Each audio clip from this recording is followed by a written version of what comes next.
The ballot measure, which is how some laws in Oregon come to pass, was proposed in 1994 and basically authorized somebody with a terminal illness, which the definition was less than 6 months to live, if they were competent, an Oregon resident, over 18, they could ask the doctor for medicine to end their life. So that was the ballot measure. It was, needless to say, very controversial. The Oregon Medical Association, of which I was president at the time, debated whether to oppose the measure, support it, or take a neutral position. I would have thought that they would oppose it because the Oregon Medical Association is a fairly conservative organization, even though that didn't include me as its president. But in any case, after a long discussion, which was quite surprising in that people didn't take positions based on their political stance. This was not a left-right issue. People were talking about their grandmother, their mother, a beloved patient, and how they wished they could do something for that patient. So eventually we found ourselves evenly divided, and the Oregon Medical Association took a neutral position on the ballot measure. That surprised a lot of people, including me, actually, and there was massive media interest and controversy, and eventually the ballot measure passed. Then the legislature in 1997 sent the law back to the ballot measure back to the voters, asking them to reconsider, which was a rather strange thing to do since the voters had already said what they thought. So the voters, in a sort of resounding slap in the face to the legislatures, then approved the ballot measure 60% to 40%, a wider margin than the first time. So the law went into effect in 1997. No, they haven't. The concerns that people had about the law were such things as would there be a slippery slope? In other words, the law was very conservative in terms of the people who would qualify for voluntary assisted dying. So would there be a slippery slope? Once this law was passed, would the law be expanded to include more and more people? Since the law has gone into effect 20 years ago, it's been unchanged. There have been no proposals to expand the law in any way. Would it change the doctor-patient relationship? People were concerned that if a doctor could give a patient something to help them die, would people be afraid to see the doctor? In fact, the opposite has occurred. It's really improved the doctor-patient relationship because no doctor really wants to have his or her patient bring this up. It's not a pleasant thing to deal with. So the way to be proactive with this issue is to start conversations. When you have a patient that is nearing the end of their life, they have an incurable disease, there's no more treatments for their cancer, the doctor will initiate the discussion. What are your concerns? What are your fears?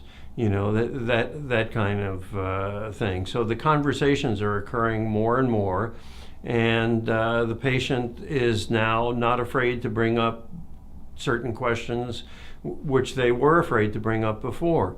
There's increased use of hospice, there's increased use of palliative care, and more people are dying at home. Hospice, Oregon has the highest incidence of people dying at home rather than in the hospital. One of the other issues that people have talked about is coercion, which was a fear that a lot of people had. If somebody could be given medication to die, would the family pressure the patient to take the medication or pressure the doctor to give the patient the medication? In the 20 years since the law has been in effect, there have been no documented instances of coercion. So the question I've been asked is, how do you know? that there's been no coercion. The opponents of the law, who are still around and are still quite vigorously opposing the law, would jump on any possible instances of coercion and run to the media and make a big fuss about it. In addition, the regulations regarding nurses and patients and doctors caring for patients in this situation strongly mandate that they cannot apply the law if there is any coercion. And if there is any coercion and a doctor or nurse knows about it and they don't say anything about it, then they could be subject to have their license taken away. We didn't know what medication would work. This is not something that we were trained to do, to give somebody medication to help them die. So that the exact formula for the medication is not in the law, but there are organizations that help advise doctors, and it turns out that the various medical regimens that have been used work well, and the patient has a comfortable and peaceful death. The other issue that was important for many doctors is confidentiality. They did not want to be under attack by the opponents of the law if they were participating in a voluntary assisted dying procedure, and it turns out that hasn't been an issue either. So the answer to your question is that the fears that people had about what would happen if the law were passed have almost entirely not been justified. Since the law went into effect in 1997, after the first few years, the number of people that are availing themselves of the law is basically stable. It's about 180 to 200 people a year get the prescription, and of those, about 65% take the prescription in their lives. So the number availing themselves of the law has stabilized for the last 15 years or so. When somebody requests the prescription and goes through the process of talking to the doctor and going through all the hoops to qualify for voluntary assisted dying, getting the prescription is tremendously empowering to the patient. That means that they're in control. They can decide how they're going to die and where they're going to die. They're no longer at the mercy of the doctor or the ambulance or medical personnel. They're the ones that are in charge. Once they have the prescription, that doesn't necessarily mean that they're going to take the prescription. There's a tremendous benefit from just having access to the prescription and knowing that they can make that final decision.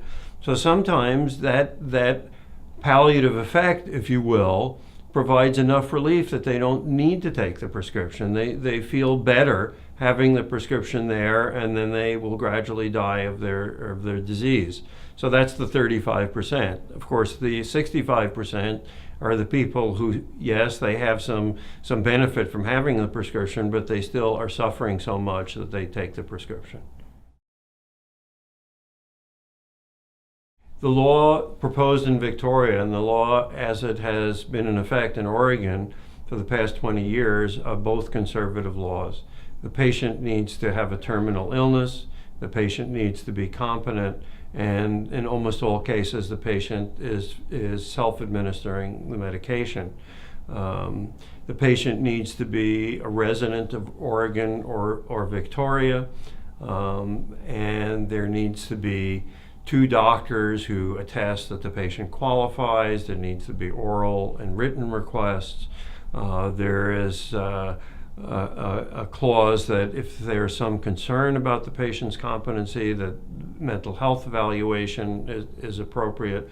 So both laws are conservative and cautious, and I think the success of the Oregon law shows that the law in Victoria, if it's passed, will have a similar success. I was present at the initiation of the law in Oregon, and I followed the functioning of the Oregon law for the past 20 years. The Oregon law was conservatively written, and it has worked extremely well. The concerns that people have had about the Oregon law have not been proven to be valid. I urge the legislators in Victoria to consider the success of the Oregon law and consider that the Victoria law is similarly written and should have the same success as the Oregon law. I think the people of Oregon are better off because the law is in existence.